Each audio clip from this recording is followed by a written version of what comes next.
Bienvenidos, rostros echados de las nubes, Herzlich willkommen a este rincón de su canal, bla, bla, bla. Ahora sí en español, ya confíen en que todo lo demás va a ser en español.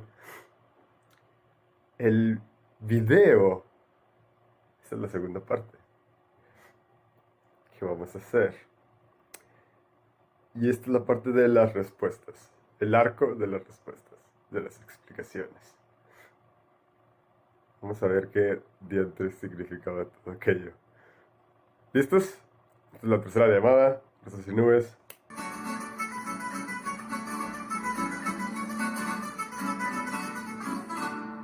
El sentido, en su acepción más simple, es una línea. Lo usamos cuando pedimos direcciones. Es un apuntar hacia un letrero con la nomenclatura de una calle y decir por ahí. Ya casi no se hace, pero en su tiempo la gente preguntaba al salir de casa o de la escuela y dirigirse a cualquier lado a los que pasaban a un lado suyo, en la banqueta, por la ubicación de un consultorio o de un museo cercano. Y se le respondía, mire, se va caminando todo derecho, y ahí donde ve el semáforo da vuelta en la mano izquierda y le sigue 2, 3 cuadras y ahí derechito lo va a encontrar, no tiene pierde. No había nada de Waze ni de Google Maps y estaba muy lejos de ser adaptado a los teléfonos que existían en aquella época. Esos teléfonos que o parecían equipo militar de radio o eran teléfonos fijos. Con esto en mente, el que preguntó podía orientarse por la ciudad y llegar a su destino sin necesidad de mapas. Las personas contaban unas en otras como referencia para no perder el norte. Así, la palabra nortearse viene de una situación en la que uno está perdido en medio de un ambiente que no conoce y busca todas las maneras de reencontrar el camino que lo lleve de regreso a lo conocido. La Academia de la Lengua Española, mexicana, habla sobre cómo la confusión de los puntos cardinales del oriente por el norte. Yo pienso que a esto hay que añadir una dimensión histórica. Siempre sabemos dónde está el norte, pero no qué hay ahí. Recordemos la época de la colonia. Aridoamérica era tierra de chichimecas y llegó a constituir el equivalente de las leyendas de dragones y sirenas de los cartógrafos del medievo para los habitantes del centro del país. En ellos se decía que se podía encontrar la Gran Cíbola, una ciudad completamente de oro, y se dirigieron varias expediciones para poder localizar su ubicación. La más famosa fue la que condujo Álvar Núñez, cabeza de vaca.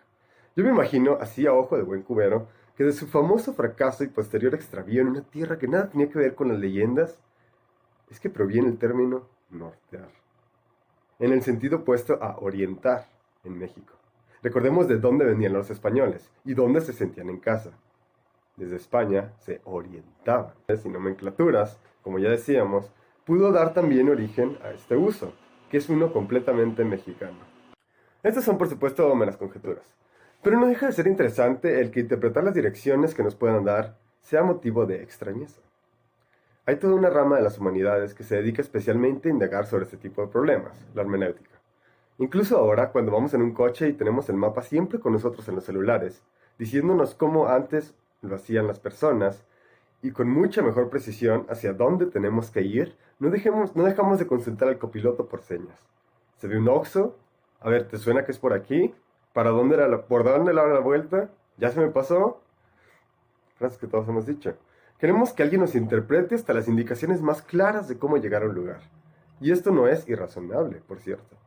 Las carreteras y las calles están manejando un cúmulo de tráfico constante que exige por parte del conductor un ojo atento a lo que ocurre desde todos los espejos. Porque el mundo que muestra el GPS no es el mismo que nosotros vivimos en tiempo real.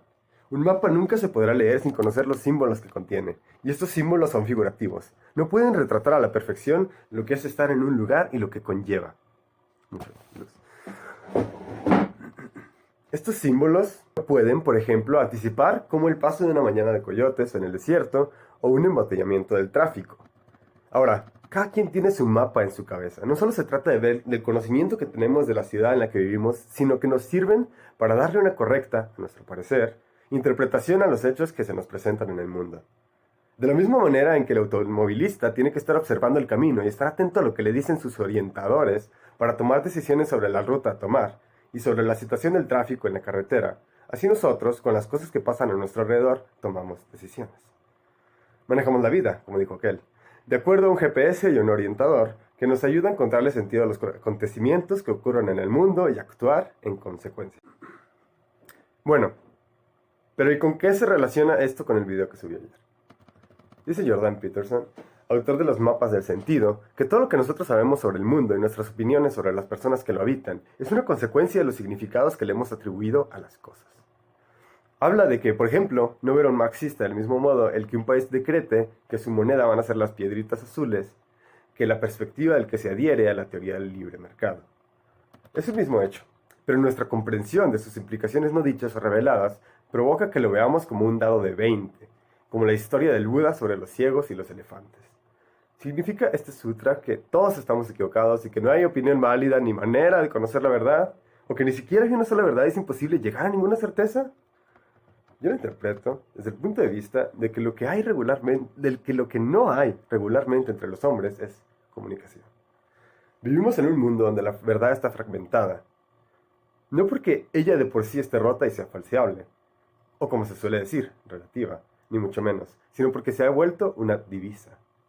Es decir, cada país, cada cultura, cada sociedad tiene su propia forma de comerciar con ella. No lo digo aquí en el sentido de que los periodistas se vendan, sea cual sea la verdad de esta afirmación, sino que cada dato de la información que tiene fundamento tiene su propio sistema de decodificación con arreglo a la demografía en la que se implanta. Todos ellos con defectos y aciertos que impiden que se puedan comprender entre sí y que uno sea mejor o peor que el otro. Entonces hay cosas que están mal y otras que deberían ser como son, y en otros lados se les da más importancia. En este sentido, la verdad no sería relativa, sino relativizada. La única manera en la que los hombres podemos acceder a comprender un suceso es mediante estos aparatos de descodificación. Por lo que, a pesar de que están rotos y no nos dan una imagen clara del panorama, sino solo secciones, la respuesta no es huir de ellos, sino tratar de abarcarlos con mente abierta. Sobre este problema se habla harto, como dije, hay toda una ciencia. Pero ya que tocamos el tema de las publicaciones periodísticas, vamos a hablar un poco de lo que nos compete, que es responder a qué rayos fue lo que sabía yo. ¿Me dio un hangover? ¿Me aluciné? ¿Me loqueé? ¿Qué pasó ayer? O mejor, ¿qué ha estado pasando desde hace unos ayeres? Para contestar todas estas preguntas, queridos exiliados, tenemos que tocar un tema que no tiene ni tendrá nada que ver con el canal, eso seguro. ¿Qué sabemos de política? La respuesta es que nosotros no sabemos nada. Los periodistas, los comunicadores, son los que hablan por estas figuras representativas, los dignatarios, y realizan el trabajo hermenéutico de descubrir su verdad detrás de las acciones y discursos de los grandes representantes de la nación. Ellos son los que tienen el conocimiento, y este será poder, pero el conocimiento no necesariamente es saber. No podemos ni podemos estar seguros de nada de lo que ellos dicen. Yo recuerdo haberme puesto a investigar, o más bien a teorizar, como el resto de las personas, sobre la desaparición de aquella muchacha. Una de cuantas, ¿verdad? Escuché varias versiones completamente contradictorias entre sí, y todas reclamando la prerrogativa de haber hablado con los testigos y de tener una evidencia sólida que fundamenta su versión de los hechos. Hasta ahí llega nuestra posibilidad de verdad, en una sociedad que, más que ansias de certeza, lo que la motiva es el interés y el prestigio.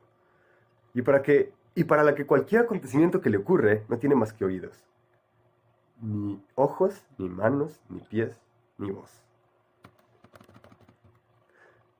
Con esto en mente, me senté a pensar, como buen filo loco, sobre otra situación análoga que existe en el exterior, y de las que también se han escuchado versiones sumamente contrarias, cuando no contradictorias, e irreconciliables.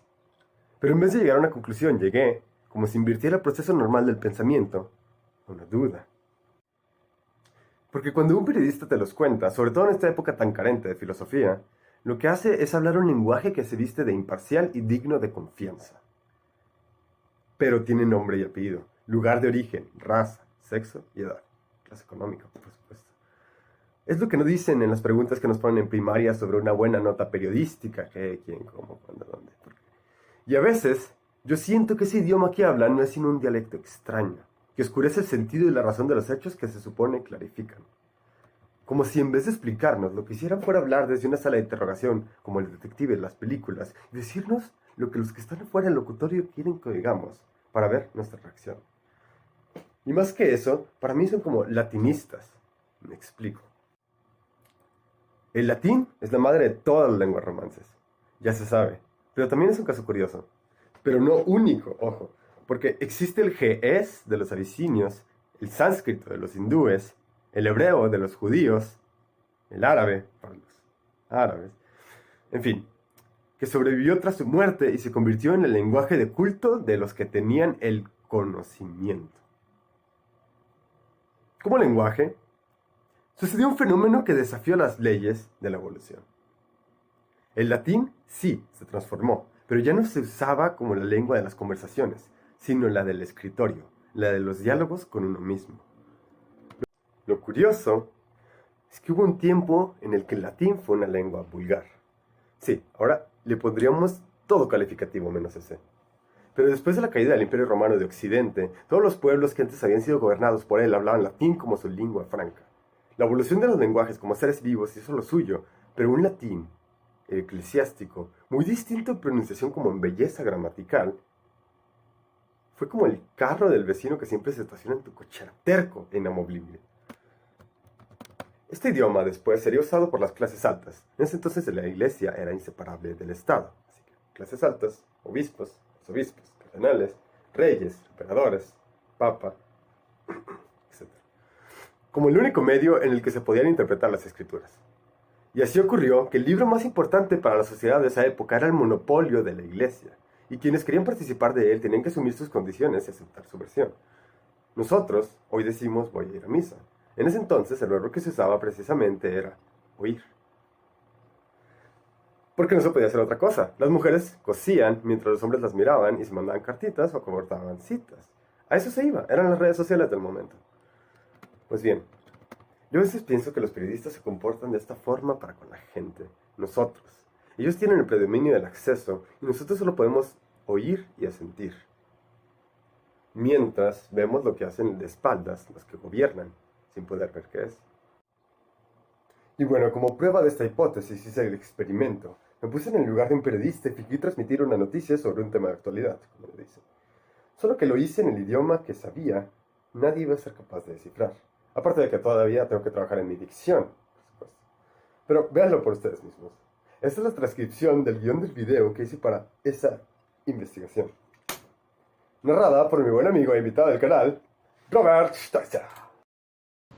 Ya, hello guys, I'm Robert Steiser. Soy el gringuillo que viene de Denver, Colorado, y que algunos de ustedes conocerán por sus viajes por el centro de Saltillo, muy educativos y muy baratos. Resulta que ya aprendí a leer español en solo un mes y medio con el método inglés-español para extranjeros, elaborado por los ganadores. Se los recomiendo muchísimo. El problema es que no sé qué significa. Anyways. Así que vamos a hablar sobre Angela Merkel en este video, rostro sí, echados de las nubes. Ahora está diciendo que tiene un mosquito en la mano.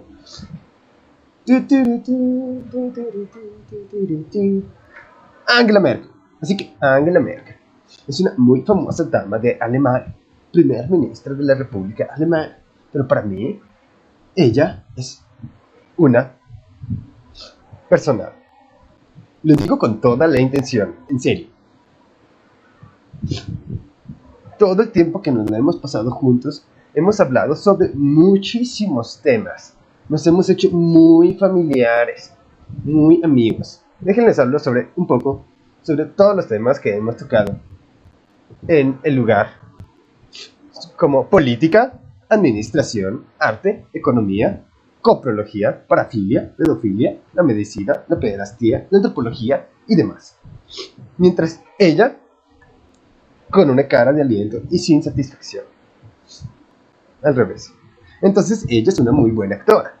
Ella toca mi violín con una pasión y una maestría que no es conocida por ninguna otra mujer. No solo eso, sino su concierto de violines y flautas y tambores y baterías son algunos de los mejores de este planeta. Ustedes deben visitar la cámara del prostíbulo Richard Wagner en la página www.teatrocondensados.com.de. Es muy importante, se los prometo. Tienen lo mejor de lo mejor en materia de gritos y gemidos musicales. Ni siquiera Sasha Weidenberg está a su nivel. Déjenme hablarles un poco de su maravillosa técnica. Ella coge el instrumento afuera y adentro, y les gusta cada segundo como si hubieran nacido para eso. Uno debe la paciencia y el tiempo y disposición que pone en cada pasada. Con el arco, ella limpia todas las manchas y lo hace madurar hasta que Festo es suficientemente tieso y alto. Luego muerde, gime y ladra. Y oh maravilla, el disparo está fuera en las cumbres y ¡pam! Fuegos artificiales y carnaval. Es un acto muy juguetón y literario, de hecho. Sobre el tema de Ucrania y la invasión del falo masculino ruso sobre su independencia virgen, como por ejemplo Donbass y Brosnets, en dirección al trato de Donetsk y Luhansk. Las ciudades, como sabemos, son algunas de las más importantes gansos que conocemos, porque como Zeus quiere decir Putin es el presidente de todo el asilo de apetitos del Kremlin, es el poder que tiene la fuerza de darnos a todos por... Sigue hablando de Zeus. Júpiter.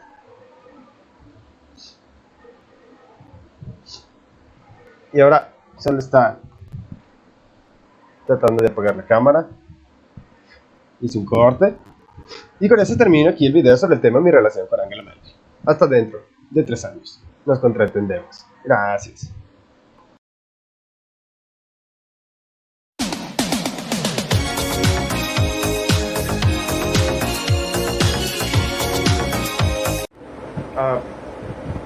Ok. Bueno, muchas gracias, Robert Saucer. Leíste muy bien. Muchas gracias, YouTube. Pero, ¿qué quiere decir eso? Me alegra que lo preguntes, Sticer, porque tengo que admitir que no quiere decir en absoluto nada. Ni siquiera la descripción tiene sentido. Me la aventé en 3 minutos de escritura automática. Okay, but why so serious then? Bueno, porque cuando uno habla de estos temas siempre tiene que parecer que lo sabe todo de todo, ¿no crees? Ok, pero ¿qué tiene que ver con la pobre Angela Merkel? No seas gacho. ¿Pero qué tienen que ver los reporteros con las figuras que entrevistan? ¿Y qué tiene que ver las imágenes? Esa ni siquiera era Angela Merkel, era Hillary Clinton. De nuevo, muy buen ojo, Robert. Para mí es como una representación de cómo los medios de comunicación nos muestran a través de imágenes seleccionadas una película distorsionada de lo que es la realidad de acuerdo a sus agendas políticas. Pero eso es solo para mí. Bueno, hasta aquí el video de hoy, chavos. Exiliados. Yo diría que la moraleja que puedes sacar de esto es nunca fiarte de ningún medio de comunicación, ni siquiera yo, sino siempre tratar de interpretar. Nunca sabes qué tipo de nube tiene un rostro. ¿Algo que añadir, Tyson? No, pues que troleada, la verdad. Quedé. No dejen que les tomen el pelo, chicos, porque se quedan calvos a los niños. Mucha razón. Robert, ¿quieres hacer la despedida? Oh my god, yes. Saludos. Y hasta que otra nube cubra el horizonte.